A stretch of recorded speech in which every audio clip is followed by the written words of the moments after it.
लातूर नांदेड 361 महामार्गावर दुचाकी व ट्रकचा भीषण अपघात. एक जण ठार तर एक गंभीर जखमी.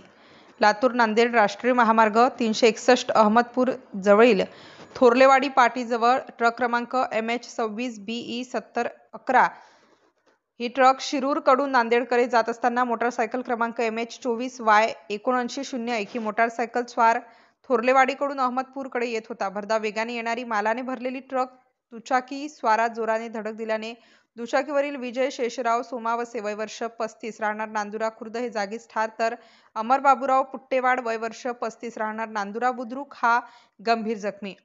अहमदपूर पोलीस घटनास्थळी धाव घेऊन 108च्या रुग्णवाहिकेत दोघांना अहमदपूर येथील ग्रामीण रुग्णालयात उपचारासाठी घेऊन आले असता अमर पट्टेवाड यास अहमदपूर ग्रामीण रुग्णालयातून पुढील उपचारासाठी लातूर येथे पाठवण्यात आले, तर विजय शेषराव सोमावसे यास अहमदपूर येथील ग्रामीण रुग्णालय येथे शवविच्छेदनासाठी घेऊन आले असता पुढील तपास अहमदपूर पोलीस करीत आहेत.